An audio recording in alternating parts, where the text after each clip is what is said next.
Amb un canvi de seu amb temps rècord es va acabar celebrant l'Open Catalunya de Cheerleading.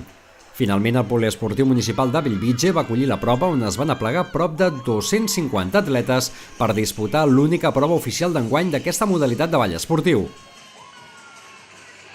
Sí, pero ha sido mucho mejor organizado, 4 jueces con deducciones, a tiempo, que es muy importante que los campeonatos estén en su tiempo, que no nos hagan esperar más de la cuenta porque te enfrías, te pones más nervioso. Ha estado todo al dedillo, incluso ha acabado antes del campeonato, ha estado muy bien organizado.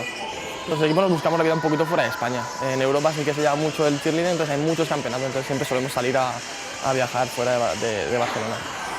Poquito a poco los niveles más altos están, no te voy a decir que vamos a llegar a su nivel, pero sí que estamos intentando cogerlo. Pensad que llevamos muy poquito tiempo aún y bueno, lo habéis visto hoy, los elementos de nivel 5, todos los equipos han estado muy buenos, con mucho nivel, con mucha fuerza, sincronización, energía, que sobre todo es lo que valoran también, y poquito a poco se va llegando a su nivel, llega un momento que estaremos a su nivel y podemos competir perfectament. Fa 4 anys que realitzen competicions oficials de cheerleading a Catalunya. El primer any hi van haver 9 equips. A l'Open Catalunya d'enguany n'hi van participar 22.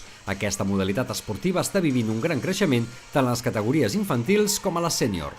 Fa 5 anys potser hi havia un club i com has vist ara cada cop hi ha més clubs.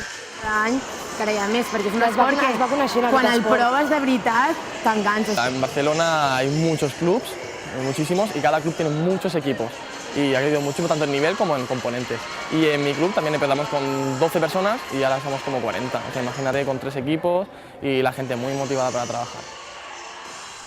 Les diferents modalitats de cheer s'anaven representant a la pista del pavelló de Bellvitge, omplert de gom a gom. L'individual, la porter parella i grup, la cheer femení i la cheer mixt. Una de les característiques que destaquen tots els participants d'aquesta modalitat esportiva és la gran companyonia que hi ha entre tots els participants. L'esperit de l'equip i això, de treballar... Clar, nosaltres ens coneixem la majoria des de fa 10 anys o més, llavors la possibilitat de treballar tots junts, si surt bé, bé, però si surt malament, doncs anem a lluitar cap endavant. La veritat és que a mi això de els moments bons i dolents, per mi això també és una cosa que m'agrada molt. Un equipo, la coordinación, es una segunda familia que tenemos, es un trabajo de mucha compenetración, cariño y así salen las cosas. Al ser un esport jove a la nostra terra, cal portar jutges de fora. En aquesta ocasió, les jutgeses van venir de Suïssa, Holanda i Anglaterra.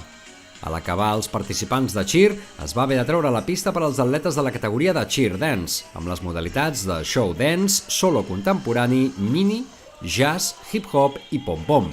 Després de la desfilada, es va procedir a l'entrega de premis. A la categoria de Cheer Mix Senior 5, l'equip guanyador, el Golden Firecats, ho va fer amb només 25 dècimes d'avantatge sobre el Segal Hospitalet All Stars.